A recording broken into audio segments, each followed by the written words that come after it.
ইস্তাম্বুলের গালাতা টাওয়ারের চূড়ায় দাঁড়িয়ে যখন তুর্কি তরুণী দাফনে বিকেলের শেষ আলোয় পুরো শহরটাকে দেখেছিল, তখন তার মনে হচ্ছিল এই শহরটা যেন কোনো এক জাদুকরী ক্যানভাস, যেখানে প্রতিটি ইটের খাঁজে মিশে আছে হাজার বছরের পুরনো কোনো এক প্রেমের উপাখ্যান। আর ঠিক সেই মুহূর্তে তার পাশে এসে দাঁড়াল ইতালীয় আলোকচিত্রী মার্কো, যে কিনা পুরো পৃথিবী ঘুরে এই শহরের রহস্য সন্ধানে এসেছে। তাদের প্রথম পরিচয়টা ছিল একদম অদ্ভুত।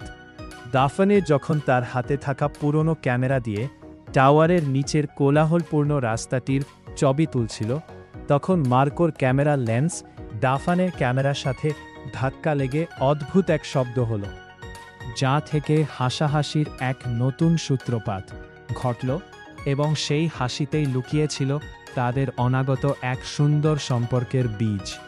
মার্কো তার ভাঙা ভাঙা তুর্কি ভাষায় দাফনেকে জিজ্ঞেস করল, এই শহরে এমন কি আছে যা তোমাকে প্রতিদিন এখানে টেনে নিয়ে আসে? আর দাফনে তার ইংরেজি আর তুর্কি মেশানো সুরে উত্তর দিল, এই শহরটা কেবল পাথর আর সিমেন্টের তৈরি নয়, এই শহরটা হলো ভালোবাসার এক চিরন্তন কারাগার, যেখান থেকে বের হওয়ার কোনো উপায় নেই। যার অর্থ মার্কো সেই মুহূর্তে না বুঝলেও কয়েকদিন পর তাদের একসাথে ইস্তাম্বুলের অলিগলিতে ঘোরার সময় দাফনের প্রতিটি কথার গভীরতা সে অনুভব করতে শুরু করল। তারা গ্র্যান্ড বাজারের সরু গলিগুলোতে হারিয়ে যেত, যেখানে মশলার সুঘ্রাণ আর কার্পেটের উজ্জ্বল রঙগুলো তাদের চোখের সামনে এক মায়াবী জগতের সৃষ্টি করত। আর মার্কো প্রতিটি মোড়ে দাফনের ছবি তুলত। কিন্তু দাফনের ছবিগুলো ছিল অন্যরকম। সে ছবি তুলত সেই মানুষগুলোর, যারা ইস্তাম্বুলের রাস্তায় কফি খেতে খেতে একে অপরের দিকে অপলক দৃষ্টিতে তাকিয়ে থাকে।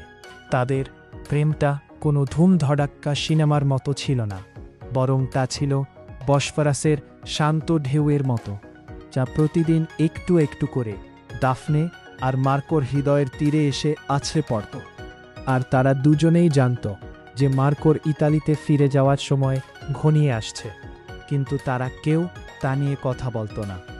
ইস্তাম্বুলের সেই শেষ রাতে যখন গাকাত ব্রিজের ওপর দাঁড়িয়ে দাফনে আর মার্কো বসফরাসের স্থির জলে প্রতিফলিত শহরের আলোগুলো দেখছিল, তখন মার্কো দাফনের হাতে তার ক্যামেরাটা দিয়ে বলল, আমি হয়তো কাল ফিরে যাচ্ছি, কিন্তু আমার চোখগুলো এই শহরেই রেখে যাচ্ছি, কারণ এই চোখ দিয়েই আমি তোমাকে প্রথম দেখেছি।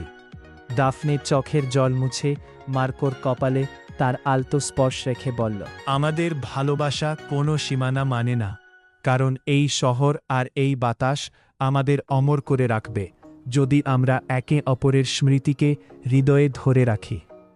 মার্কো চলে গেল, কিন্তু দাফনের ক্যামেরা আজ বিশ্বজুড়ে সমাদৃত, কারণ প্রতিটি ছবিতে সে ফুটে তুলেছে সেই মানুষটির প্রতিচ্ছবি, যে কিনা দাফনের জীবনের মোড় ঘুরিয়ে দিয়েছিল।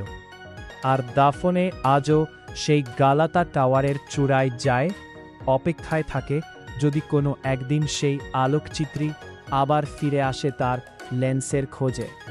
তাদের ভালোবাসা আজ এক অতীন্দ্রিয় শক্তিতে পরিণত হয়েছে, যা দূরত্বকে তুচ্ছ করে তাদের দুই ভিন্ন সংস্কৃতিকে এক সুতোয় গেঁথে দিয়েছে।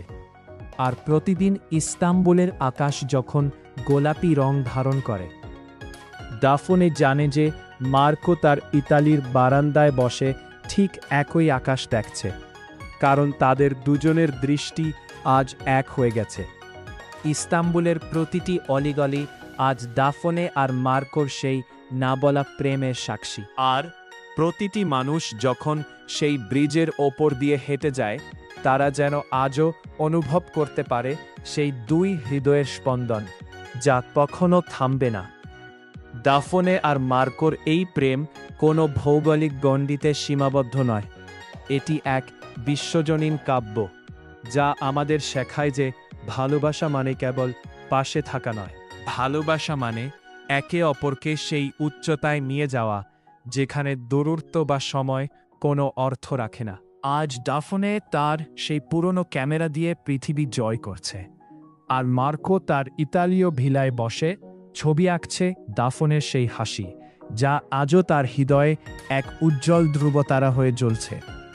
তাদের মিলন হয়তো ভবিষ্যতে হবে কি না তা নিয়ে তাদের কোনো মাথা ব্যথা নেই, কারণ তারা পেয়েছে সেই শান্তি যা কেবল সত্যিকারে ভালোবাসলে পাওয়া যায়।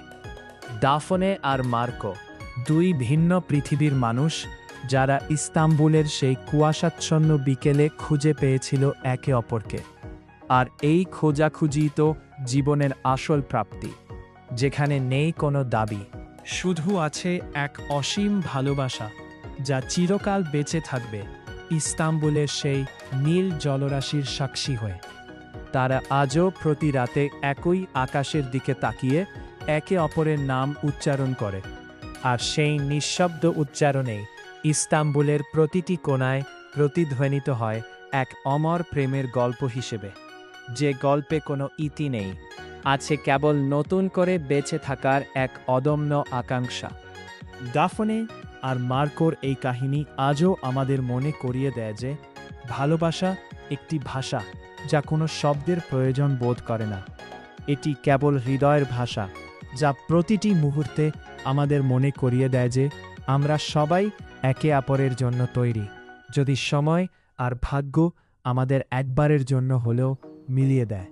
এই প্রেম অমর, এই প্রেম ধ্রুব, আর এই প্রেমেই হলো জীবনের আসল সার্থকতা, যা আমাদের সবকিছুর ঊর্ধ্বে এক নতুন জগতের দিকে নিয়ে যায়, যেখানে শুধু আছে ভালোবাসা আর শ্রদ্ধার এক অসীম মহাসাগর।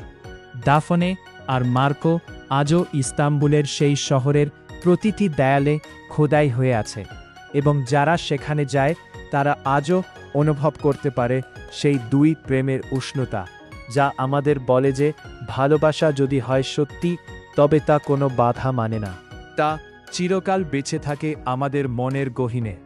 আজ দাফনে আর মার্কোর এই প্রেমের গল্প প্রজন্মের পর প্রজন্ম ধরে ইস্তাম্বুলের প্রতিটি প্রেমিকের অনুপ্রেরণা হয়ে বেঁচে থাকবে এক ধ্রুব সত্য হিসেবে যে ভালোবাসা মানেই হলো একে অপরের জন্য বেঁচে থাকা, একে অপরের স্বপ্নকে লালন করা এবং জীবনকে এক অদ্ভুত সুন্দর কাব্যে রূপান্তর করা।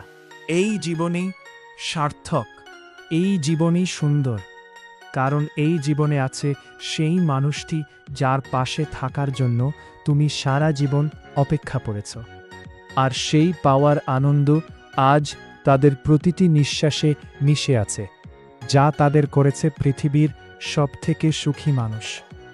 দাফনে আর মার্কোর এই গল্পের কোনো শেষ নেই, কারণ তাদের ভালোবাসা এখন কেবল পার্থিব নয়, তা এখন অতীন্দ্রিয়, যা সময়ের সীমা পেরিয়ে এক নতুন মাত্রায় পৌঁছেছে, আর এই মাত্রায় হল তাদের জীবনের সবথেকে বড় সার্থকতা।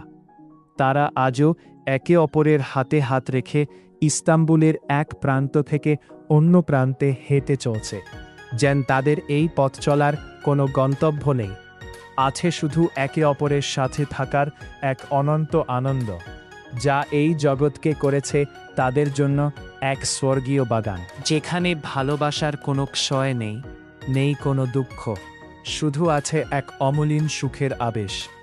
দাফনে আর মার্কো এই মিলনেই তো জীবনের আসল রহস্য, যার উত্তর তারা খুঁজে পেয়েছে তাদের ধৈর্য আর বিশ্বাসের মাঝে, এবং এই বিশ্বাসই আজ তাদের জীবনকে করেছে এক অপূর্ব সুন্দর উপাখ্যান, যা প্রজন্মের পর প্রজন্ম মানুষের মুখে মুখে ফিরবে এক ধ্রুব শক্তি হিসেবে যে ইস্তাম্বুলে প্রেমের কোনো মৃত্যু নেই, ইস্তাম্বুলে প্রেম সবসময় অমর হয়ে বেঁচে থাকে, ঠিক যেমন আজ বেঁচে আছে দাফনে আর মার্কোর এই অপূর্ব সুন্দর প্রেমের আখ্যান।